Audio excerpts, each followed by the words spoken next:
পশ্চিম গোৱালপাৰাৰ শিঙিমাৰীৰ SBF ইটাভাটাত অঘটন 14 বছৰীয়া কৃষৰী শ্ৰমিক এগৰাকীৰ চিপ লৈ আত্মহত্যা ইটাভাটা মালিকে বলপূৰ্বক কামত নিয়োগ কৰাৰ বাবে এনে অঘটনৰ অভিযোগ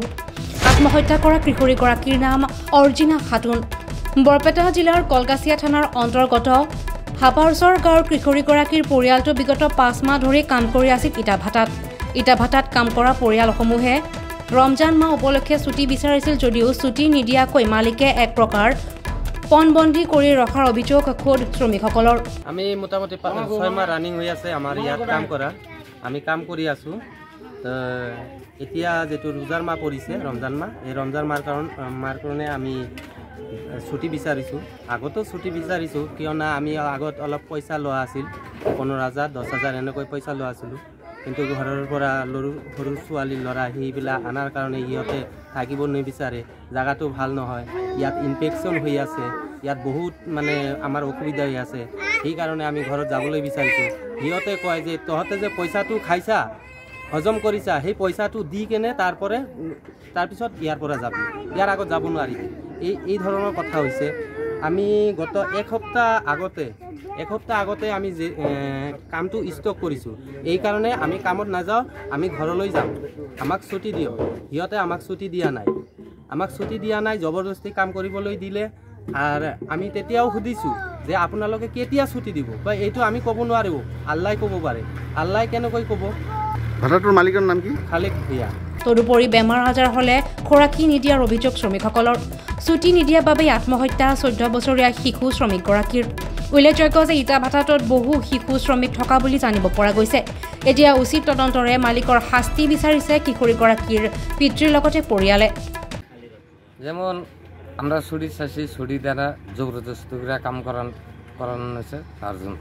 ছোৱালীজনীৰ বয়স কিমান হৈছিলে 14 বছৰ আপোনালোকৰ ঘৰ ক'ত আবাসৰ পাতাৰ থানা কলগাছি কিমান দিনৰ পৰা কাম কৰি আছে ইয়াতে 5 মাস গেছে 6 মাস পৰে গোৱালপাৰা জিলাৰ শিঙিমাৰী ইটাৰভাটাত অলপতে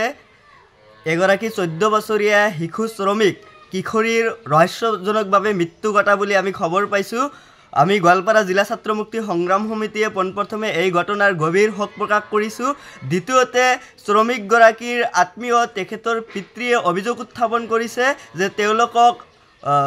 ইটাৰ ভাটাৰ মালিকসকলে পণবন্দী কৰি কামত খটাইছিল বলপূৰ্বকভাৱে কামত লগাই দিছিল ৰোজাৰ দিন কাৰণে কাম কৰিব খোজা নাছিল অৱশেষত ছোৱালীগৰাকী ডিপ্ৰেশ্যনত গৈ তেওঁ মৃত্যুৰ মুখত পৰা বুলি ইতিমধ্যেই তাৰ দেউতাকে জানিবলৈ দিছে গতিকে এই ঘটনাত আমি গোৱালপাৰা জিলা ছাত্ৰ মুক্তি সংগ্ৰাম সমিতিয়ে জিলা প্ৰশাসনৰ ওচৰত উচিত তদন্ত দাবী কৰিছোঁ অনতিপলমে এই ঘটনাৰ কোন দোষী আছে তদন্ত কৰি শাস্তি বিহিবলৈ আৰু ভুক্তভোগী পৰিয়ালক ন্যায় প্ৰদান কৰিবলৈ দাবী জনালোঁ লগতে গোৱালপাৰা জিলাত 30টাতকৈ অধিক যি চিমনি ভাটা ইটাৰ ভাটা চলি আছে তাৰ ভিতৰত মাত্ৰ 10টা ইটাৰ ভাটাৰহে অনুজ্ঞাপত্ৰ আছে বাকী আটাইবোৰ ইটাৰ ভাটা অবৈধভাৱে এনেকৈ চলি আছে আৰু শিশু শ্ৰমিকক কাম কৰাই আছে অবৈধভাৱে কাম কৰাই আছে গতিকে এইবিলাক ঘটনাৰ উচিত তদন্ত কৰি শিশু শ্ৰমিকক ইটাৰ ভাটাৰ কবলৰ পৰা মুক্ত কৰিব লাগে আৰু অবৈধ ইটাৰ ভাটাসমূহ অনতিপলমে বন্ধ কৰিবলৈ আমি জিলা প্ৰশাসনৰ ওচৰত দাবী উত্থাপন কৰিলোঁ ব্যুৰো ৰিপৰ্ট DA 365